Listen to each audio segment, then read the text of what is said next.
হয়, আজি আমি সদৌ অসম সংখ্যালঘু ছাত্ৰ ইউনিয়ন আমচুৰ বাক্সা জিলা সমিতিৰ এটি সজাতি দলে আমি বাক্সা জিলাৰ জেংজেংপাৰাত আমি ডিম্বেশ্বৰ মুছাহাৰীৰ ঘৰত আহি উপস্থিত হৈছোঁ।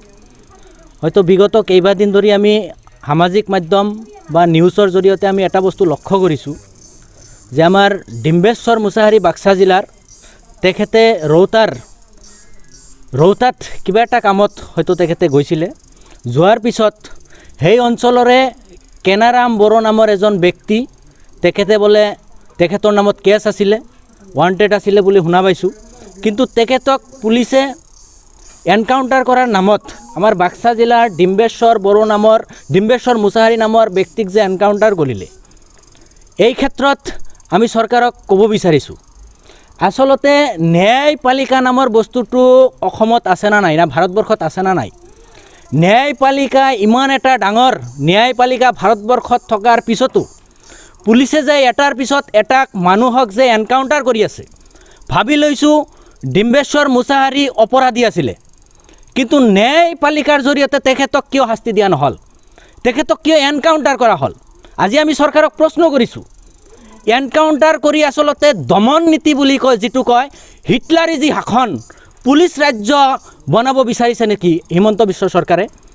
আচলতে ন্যায়পালিকা থকাৰ স্বত্তেও, ইমান এটা ডাঙৰ ন্যায়পালিকা ভাৰতবৰ্ষত থকাৰ পিছতো পুলিচ ৰাজ্য বনাব বিচাৰিছে নেকি এইখন চৰকাৰে? আমি প্ৰশ্ন কৰিছোঁ। আজি বিভিন্ন সময়ত আমি দেখা পাইছোঁ বিজেপি চৰকাৰ অহাৰ পিছৰে পৰা বিভিন্ন সময়ত এনকাউণ্টাৰৰ দৰে ঘটনা এই অসমত হ'বলৈ পাৰিছে।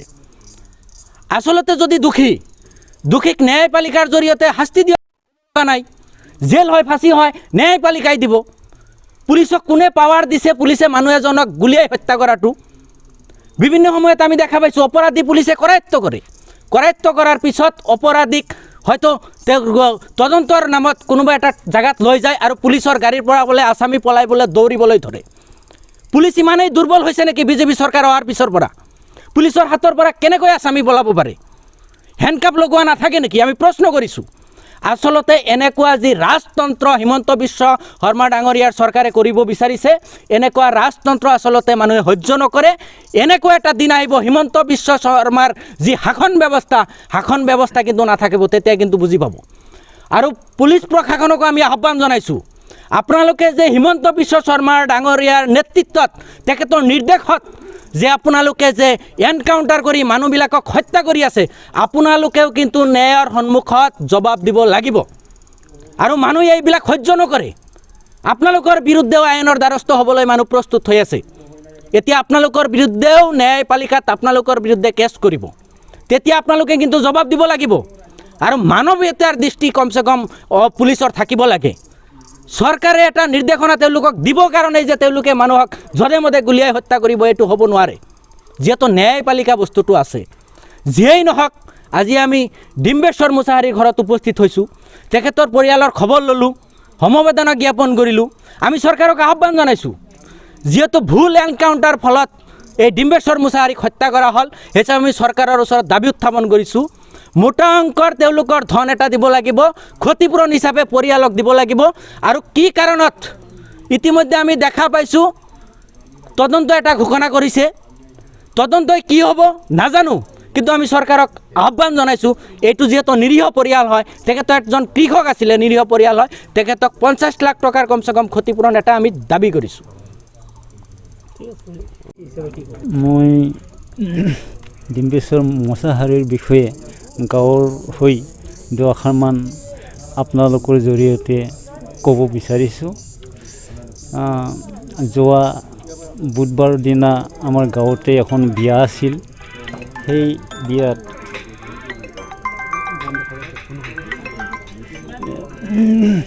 তেওঁলোকক মই আমাৰ ডিম্বেশ্বৰ মুছাহাৰীক বিয়া খোৱা সময়ত মই লগ পাইছিলোঁ, দেখা পাইছোঁ যে ভাত খালাক না দাদা বুলি মোক এবাৰ মাত দিছিলে। মই কৈছোঁ ভাইটি মই এতিয়াও খোৱা নাই, খাম অলপ পিছত, তেনেকুৱা ধৰণে মই আলোচনা কৰা হৈছিল। তাৰপিছত বৃহস্পতিবাৰ দিনাখন মানে এওঁৰ লগত বোলে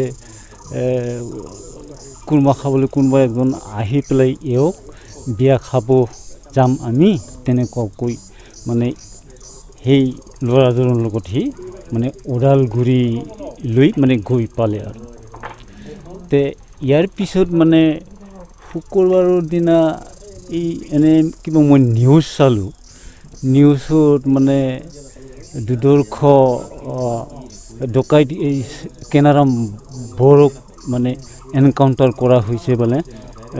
কৰা হৈছে বুলি মানে নিউজত কৈ আছে তো মই চালোঁ চাই পেলাই এনে নিউজখিনি চাই পেলাই মানে ভাবিলোঁ আৰু যে দুৰ্ধৰ্ষ যদি এনকাউণ্টাৰ কৰলাক চৰকাৰৰ কথা তেনেকুৱা ভাবি আছোঁ তাৰ পিছৰ সন্ধিয়া সময় এটা হেৰিত আকৌ নিউজটো চালোঁ নিউজ চোৱাৰ পিছত ইয়াতে অলপ কিবা পালোঁ কি পিকচাৰটো চালোঁ পিকচাৰটো কিন্তু দেখা পাওঁ বেলেগৰ কিন্তু নামটো এই পিকচাৰটো দেখা পাওঁ ডিম্বেশ্বৰ মছাহাৰীৰ পিকচাৰ কিন্তু নামটো কৈ আছে কিবা কেনাৰাম বৰা তো আমাৰ সন্দেহ লাগিল এনে গাঁৱৰ মানুহৰ লগত মই অলপ এনেকৈ যোগাযোগ কৰি সোধা পোছা কৰিলোঁ তাৰপিছত এওঁৰে ঘৰৰে ডাঙৰ ভাই এওঁ ক'লাক যে নিউজটো মই সেনেকৈ দেখা পালোঁ কিবা আমাৰ গাঁৱৰ ল'ৰাৰ ফটোহে দেখা পালোঁ হয় না দাদা কেনেকুৱা খবৰটো তেতিয়া নিশ্চয়তা সি ক'লে যে হয়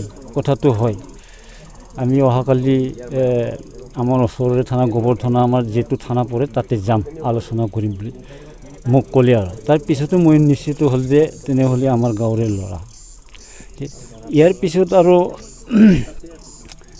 তেওঁৰ ডিম্বেশ্বৰ মছাহাৰী ডাঙৰ ভাইটিৰ লগত আমি অলপ যোগাযোগ কৰি চালোঁ আলোচনা কৰিলোঁ কি ব্যৱস্থা কৰা যায় আমিতো আৰু আইনৰ বিষয়ে সিমান নাজানো পিছত ক'লাক আৰু তেওঁ যে আমি আমাৰ নিজা থানাৰ ওচৰতে তাতে পৰামৰ্শটো লওঁ যোগাযোগটো অলপ কৰি চাম বুলি ঠিক তেনেকুৱা শনিবাৰ দিনা তাৰমানে থানা আমাৰ গোবৰ্ধনা থানাত খা খবৰ লোৱা হৈছিল খা খবৰ লোৱাৰ সময়ত আমাৰ অচি ছাৰে এটা পৰামৰ্শ দিলাক আৰু কি আপোনালোকে আমাৰ তাকে ইয়াতে থানাত সিমান আলোচনা কৰি হেৰি ফল নাপাব আপোনালোকে ডাইৰেক্ট ওদালগুৰি থানাত যাওক দেৰি কৰিব নালাগে সোনকালে আপোনালোকে যায় তাতে যোগাযোগ কৰক তাৰপিছত আপোনালোকে খা খবৰ ভাল লোৱাৰ পিছত আমাৰ লগতো লাগে যোগাযোগ কৰিব আৰু আইনী প্ৰক্ৰিয়া আপোনালোকে FIR দিনা কি দিয়ে আপোনালোকে তাতেও কৰিব লাগিলে আমাৰ ইয়াতেও কৰি দিব এনেকৈ কৈছিল আৰু ঠিক তেনেকুৱা ক্ষেত্ৰত এতিয়া মোৰ মতেদি যিজন কেনাৰাম বসুমতাৰী তেওঁ বোলে দুৰ্ধৰ্ষ ডকাইত এওঁক এনকাউণ্টাৰ কৰাৰ নামত আমাৰ নিৰ্দোষী মানুহ এজন যে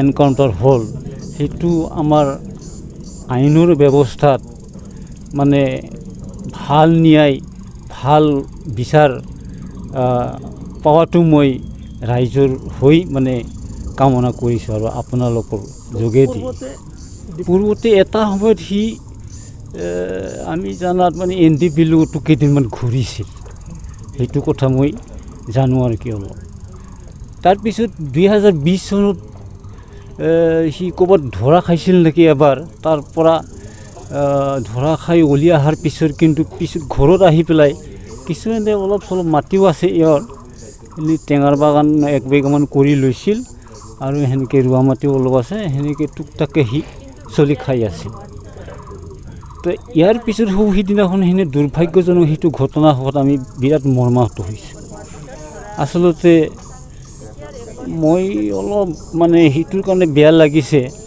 মানে যেনেকুৱা মানুহক এনকাউণ্টাৰ কৰিব লাগে তেওঁ যদি দুৰ্ধৰ্ষই হেৰিত আছিল আইনৰ প্ৰক্ৰিয়া আইনৰ ব্যৱস্থা আমাৰ হাইকোৰ্ট আছে সুপ্ৰিম কোৰ্ট আছে ন্যায়পালিকা তেওঁলোকেহে আচলতে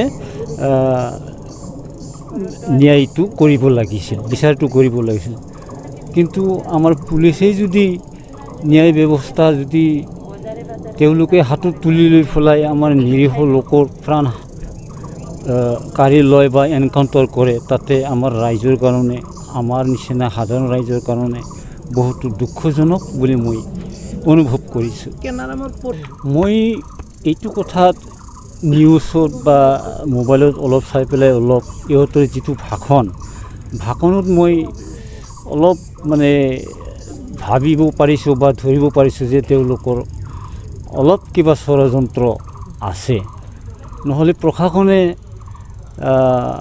যিটো দুৰ্ধৰ্ষ ডকাইত এওঁলোকে নিচিনাকৈ নাথাকে। এওঁলোকৰ তাকে নিশ্চয় তেওঁলোকৰ থানাত বা হেৰিত নিশ্চয় দুৰ্ধৰ্ষ বুলি জনাজাত কিবা ফটো চটো আছে। কিন্তু সেই এনকাউণ্টাৰ কৰাৰ সময়ত তেওঁলোকে কিয় চিনি নাপালে যে তেওঁ কেনাৰাম নহয়। তো এই ক্ষেত্ৰত মই আমাৰ আইনত থকা পুলিচ বিভাগৰ ওপৰত অলপ ভুল থকা বুলি মই ধাৰণা কৰিছোঁ, না কিবা ষড়যন্ত্ৰই আছে মই সেইটো ক'ব নোৱাৰোঁ, যিহেতু ময়ো মোবাইল চাই পেলাইহে অলপ অনুমান কৰিলোঁ।